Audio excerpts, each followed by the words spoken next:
All right, tell our readers who you are and what you do. All right, go by the name of Madison J.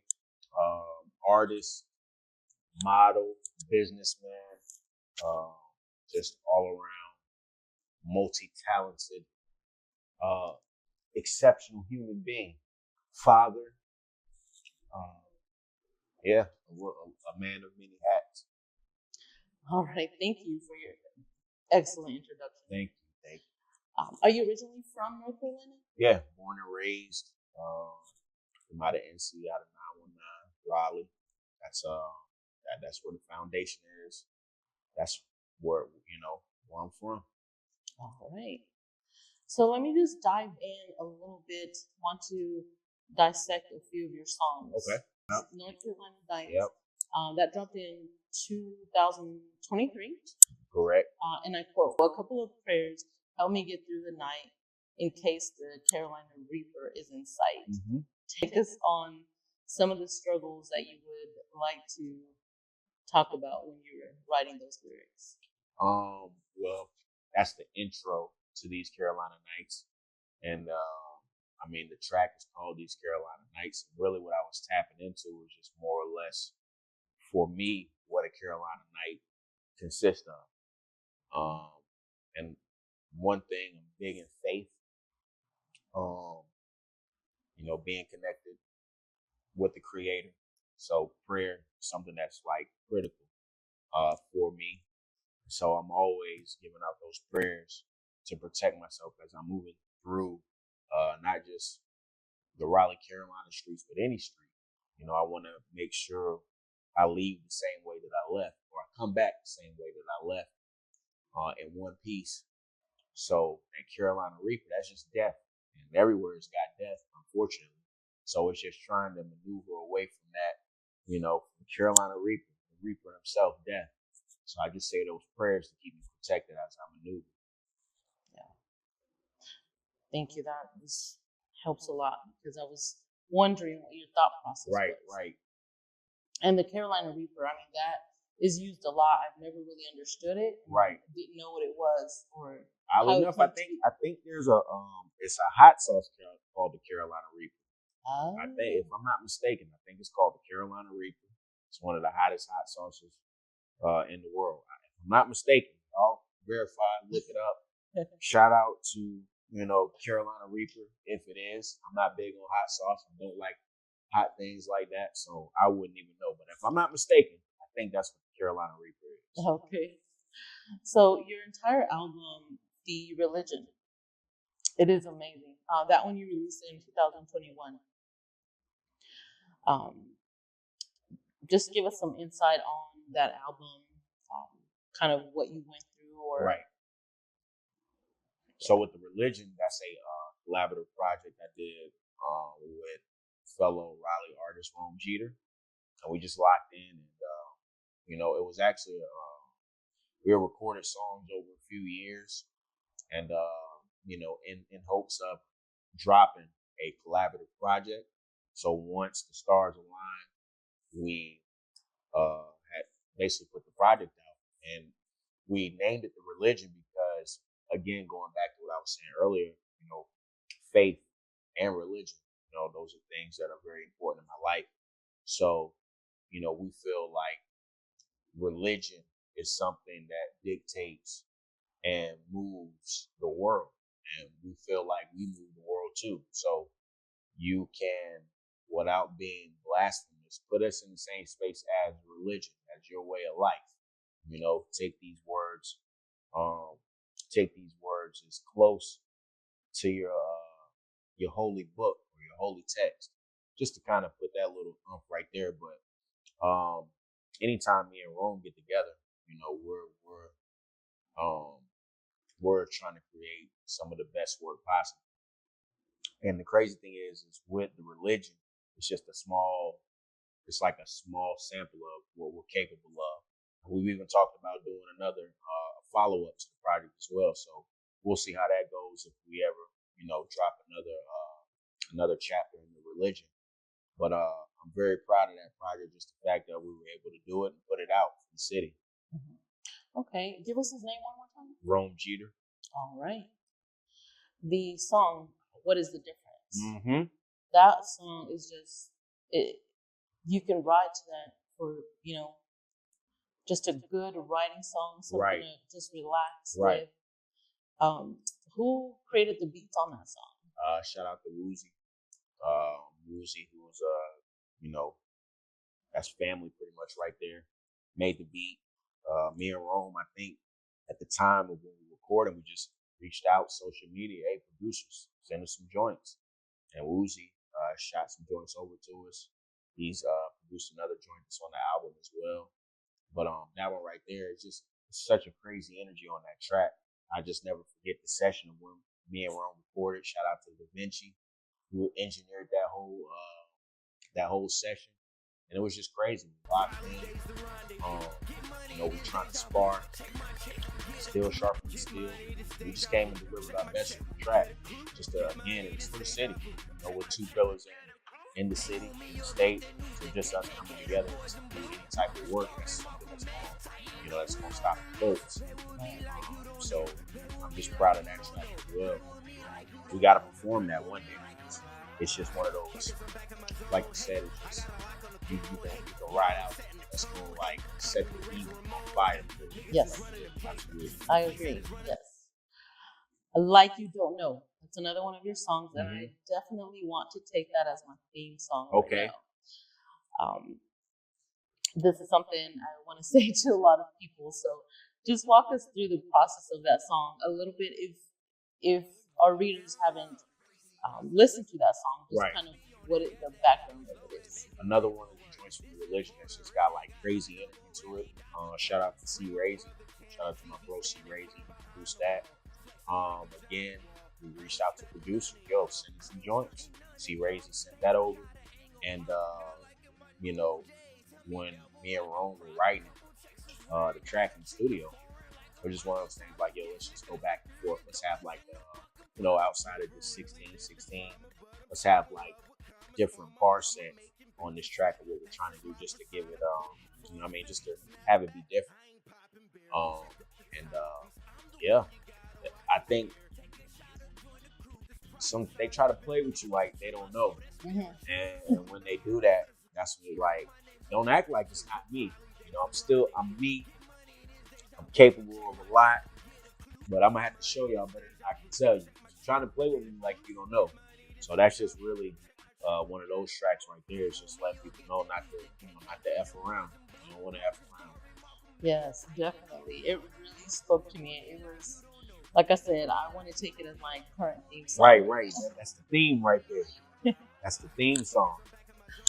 So the other song, Say Less, I know that you represent the 919, but honestly, you've looked to have known, if I would have heard this song even before moving to North Carolina, that would be, even though I don't represent the 919 right now, that would be such a good song to really get out there. What are you doing currently to kind of get more of the country involved, like other states in your music? Working with other entities that are in other states, I think that's important. Networking is so critical, not just in music and life. Networking and creating relationships is going to take you further. Sometimes the talent actually will. Having those relationships, having that network, is something that's really pushed me to heights that I wouldn't think were possible. By just having networks, having people who are connected to people, and then at some point in life, that you can be an asset to where, hey, I know this person. Let's see how we can help each other. But also just incorporating my consistent grind and hustle. One thing I've been known as is just being consistent. And with that consistency is know that I can't be stagnant in one place. I have to continue to grow. So it means traveling to other places, building with other, entities elsewhere. That's what it's going to take. So I just think for me, in order to keep this thing going and keep it growing, is just to make sure that I am rubbing elbows with more people than what's within arm's reach. And I think sometimes people get caught up in that. They stay stagnant. And being stagnant, it'll have you on the wayside. It'll have you on the back burner because there's no progression, there's no movement. And just as anything in life, you want to evolve, not devolve, going backwards. So I just know for me, um, I'm going to continue to push to do a fan a day, 5 fans a week, just to continue to build a brand because there is no limitations, there is no time frame on that. And again, going back to consistency, that's just something that's brought me to the dance right now. Yes. And I can definitely think of so many artists, local artists in the Dallas area that you make such a good connection with and good music with. Shout out to Dallas. Yes. Shout out to DTX, man. A lot of love out there. Yes. And a lot of good people, most importantly. A lot of good people such as yourself. Yeah, thank you. There's another song, Carolina's Finest. Mm-hmm. Though that beat, oh my gosh. Who created the beats, first of all? Let me see. So, Carolina's Finest. So, Carolina's Finest would be Trapped in the 90s 3. So, that would be a beat that was an industry beat. Because we got that, and then we got Wake County's Finest.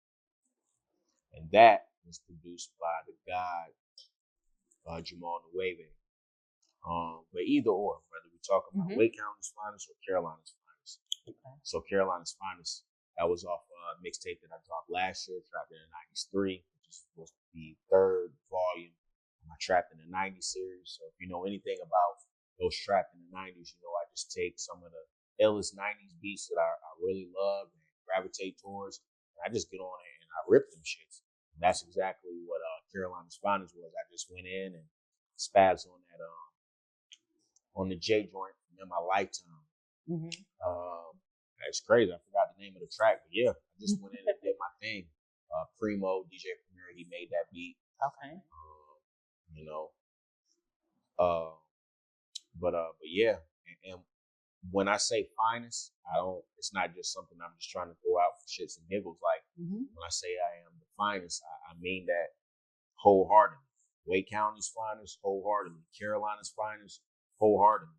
And, that's just what I stand on.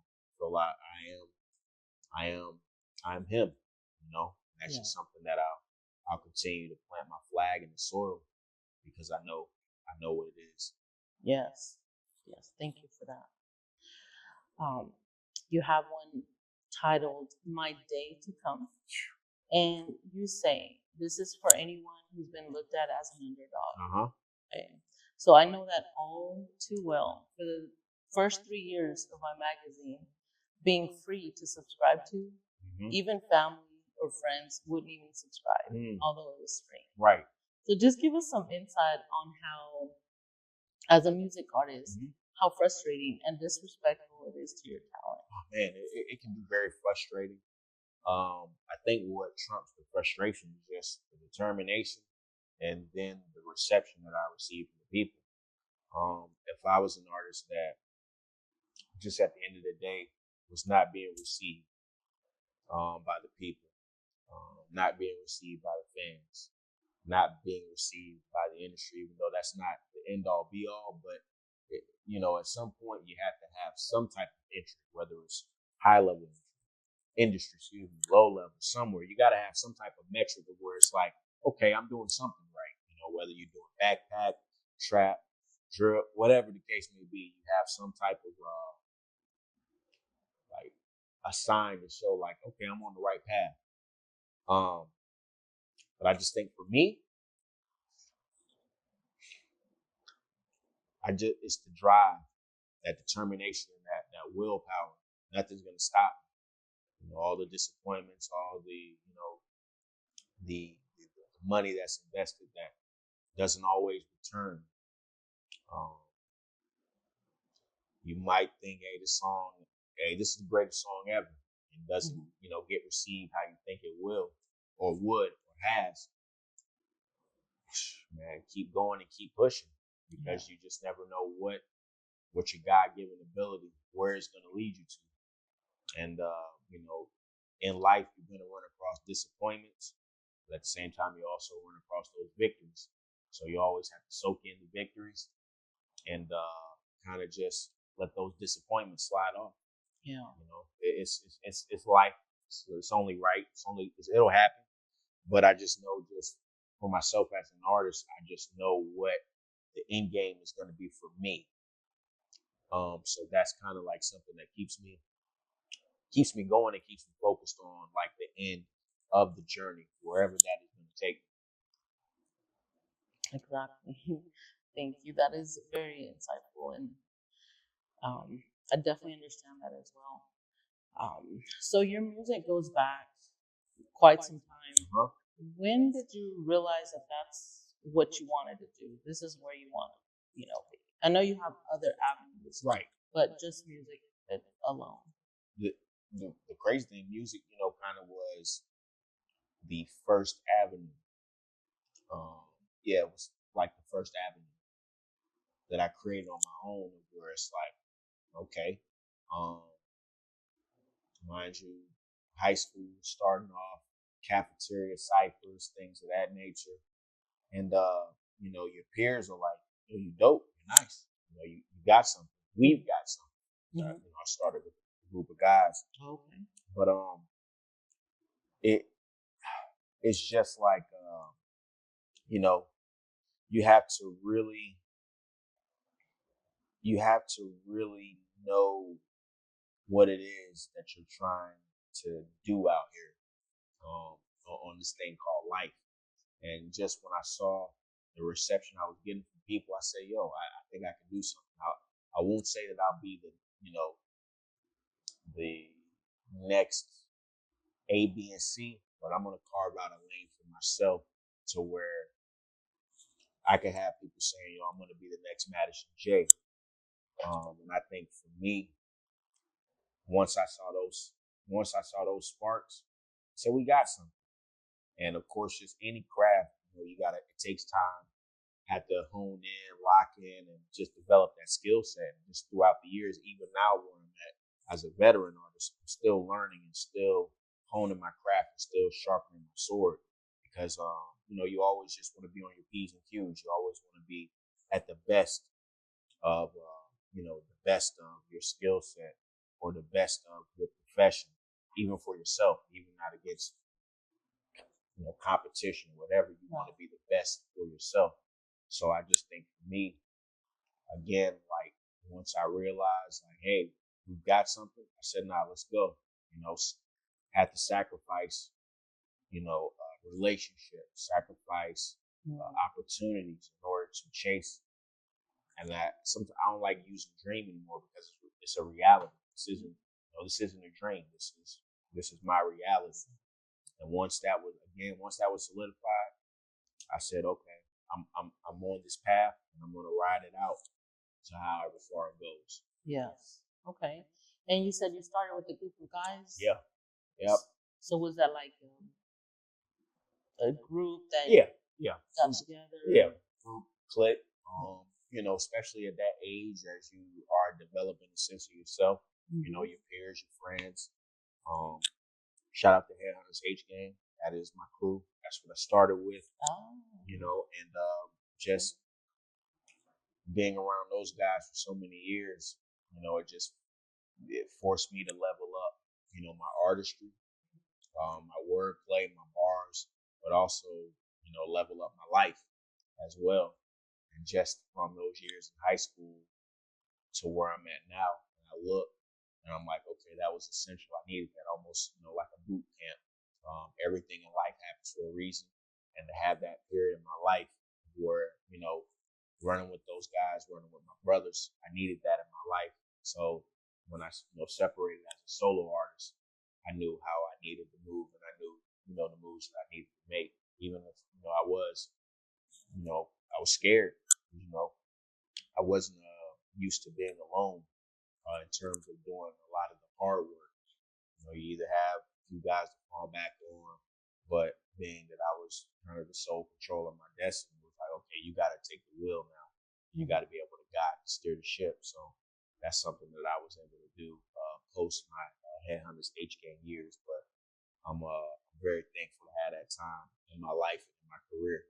It got me to where I'm at now. Yes. Now, I always say, things happen for me, not to me. So that always helps me out. Name one thing that you would do different in your life up to now, if anything. Invest. I would invest wisely. Um,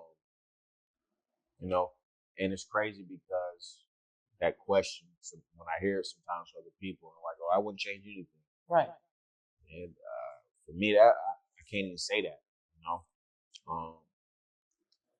It's a lot that I would change because, in hopes of a different point in my life, But at the same time, we can't focus on the woulda, coulda, shoulda. Yes. We dealing with now. But even with the question, I definitely investments, whether it's small investments, whether it's my career or just investing, on a larger scale. Because as I've gotten older, there's certain things in my past that I'm like, okay, hey, that was a hindrance to me. That stopped this, or if I would have done this, I could have did that, or So I just think investing, wise investments, or something that I definitely back then would been more, been more on it about. Yeah. Life changing investment. Thank you for answering that. I know it's a tough one sometimes. Yeah. You have to kind of reflect on, should I have changed it, and what if I did? But Right. like you said, we can't go back. Nah, we can't go back. That's the thing that we can't do. We have to move forward in all endeavors of what we do. So I just think that we're not gonna do the I wish I could. You just you gotta live with what you've done and move forward from there. And that's just something that I like that question though, because it puts in perspective, hey, are there things that you would change in your life? But I guarantee you, some people they don't want to say that they would change something because, hey, if I didn't do this in life, then, I wouldn't have met this person, or I wouldn't have done this. But, just if you have that opportunity to change something, it's like, why wouldn't you? Right. So I know for me, there's quite a few things I just change. But number one, definitely probably be just wise investments. Right. Okay. Thank you. So I did create this magazine to bring communities together, give artists a platform to showcase their talents, and small business owners to get the word out about their services. But the number one reason that I created this magazine is to give back. What are you currently doing or have plans in the future to give back? One thing is just giving back to other aspiring artists, helping them in their journey and what they're trying to do, because I just know on my journey, I was able to connect with people who had knowledge. I was able to connect with people who were still trying to find their way and pass off gems as well.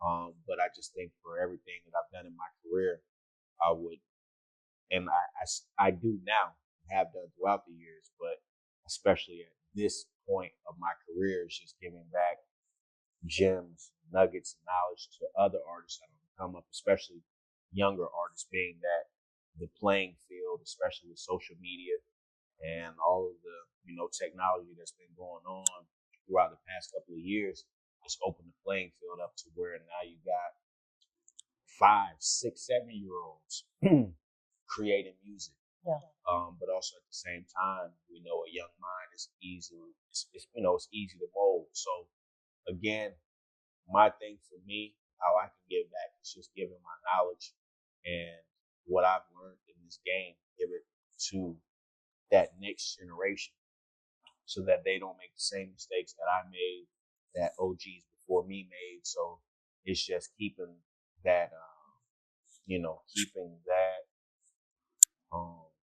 keeping that going. Yeah. Keeping that going. That's definitely one way that I can see myself honestly really giving back. Okay.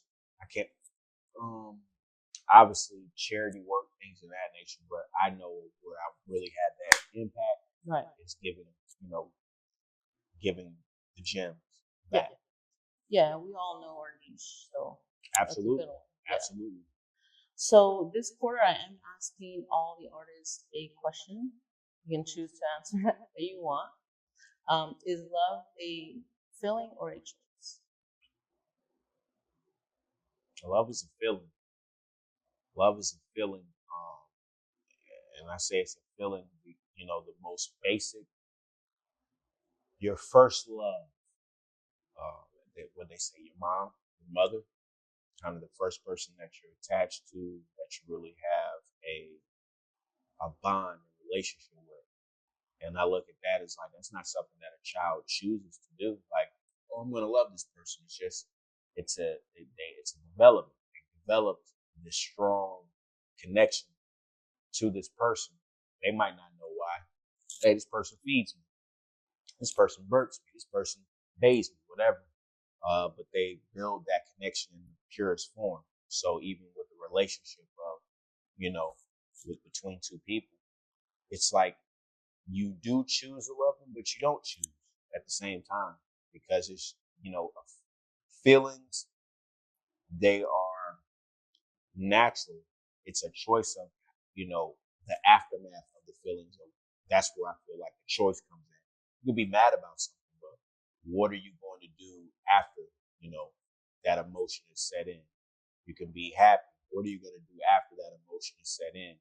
That's where I think the choices come into play because, we're not robots. We're human beings, and we have those times where we go through all these crazy emotions. But where you can control it is how grand those emotions are. I think that's to me is where we do that. Okay, hey, I have a choice on this. But love, it's boundless. There are no bounds to where love can take you and what it has and what it means. So yeah. Okay. Thank you. That's very interesting just because of some of the answers that I've gotten. Right. And I think the answers are coming from a time in that person's life. Right. So thank you for the insight. So we did speak before the interview on some of the things that you have going on, and just tell our readers some of those things. Um, the next event that you have going, or Okay. anything else that you would like to say. See, so November 7th, 2024, I have an event that's going on called Fresh Cuts. It'll be held at Fade's Barbershop in downtown Raleigh. It's an innovative listening experience, innovative performance experience. It's just me doing what I do, on a high level. But also we're switching it up a little bit. Performing, but I'm performing more in a very close and intimate setting. And I'm just having a lot of good energy around me as I do perform and do what I do best. I just stated last week, recently announced. Um, Mind you, we were just discussing my catalog. Last project I dropped was last year with These Carolina Nights. I made the decision earlier this year. I said, you know what? I have a very methodical process of how I put out my projects.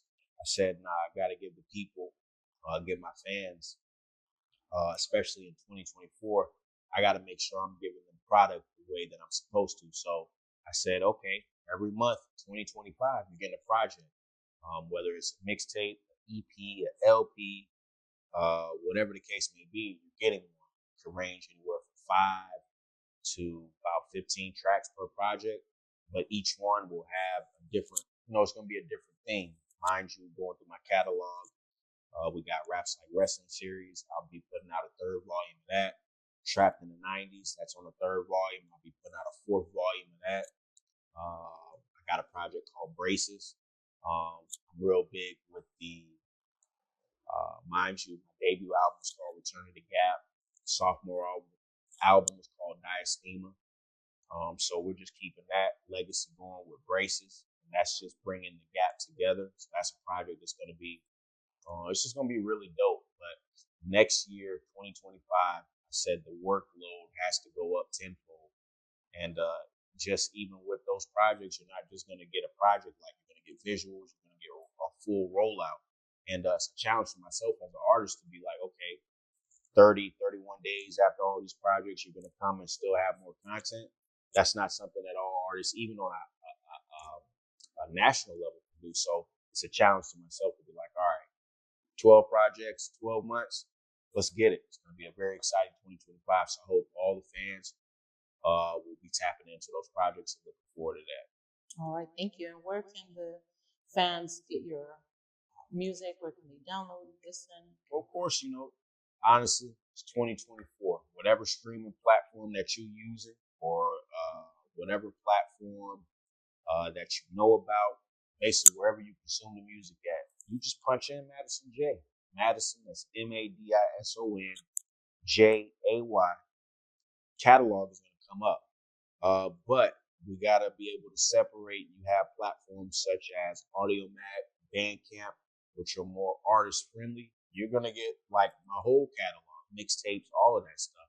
But then when you go to a streaming platform, shout out to the streaming platforms, you'll get a more limited discography, not having to go through all that, or having to go through the red tape, samples, things of that nature. It's more, I won't say it's gutted, but it's just more the concise discography, real albums, things of that nature. So, again, all platforms, definitely tap in with me on Linktree and Bandcamp. Bandcamp is just basically the main hub where all my music is at. And that's the MadisonJ.bandcamp.com. That's where a gist of those projects I was talking about, 2025, flood in Bandcamp. So just be in tune with the Bandcamp.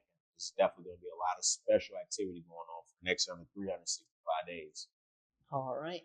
Well, thank you so much, Madison J, for meeting with us. Thank you very much for having me. And I just want to give you your flowers. Thank you for giving us as creators, creatives, giving us a platform to, be able to express ourselves, pardon self, being able to, speak.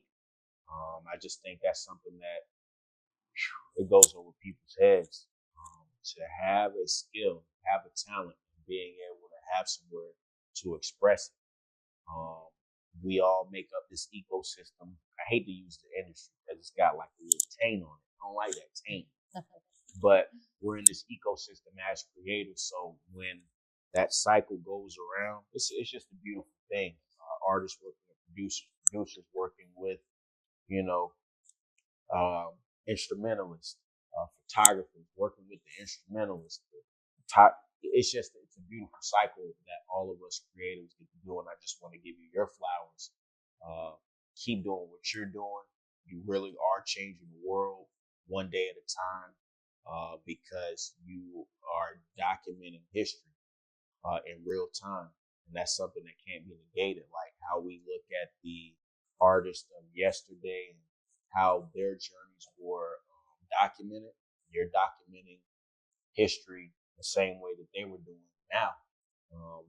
It's different technology, different times, but somebody 15, 20, 25 years from now will be able to go back and look at this and be like, wow, this is what this artist was doing at that time. Or always say this thing like, all right, when the retirement speech or that Hall of Fame speech comes into play, when you get inducted somewhere, they're going to have that footage of where you were doing an interview on X, Y, and Z. And again, that's why it's just so important for creatives such as yourself. Keep doing what you're doing. Like I said, you're changing the world, whether you see it or not. And I just think that we need more people to give those opportunities to others so that this thing can keep growing and keep going. So I just want to say thank you for having me on the platform. And yeah, All right. it's counting. Thank you.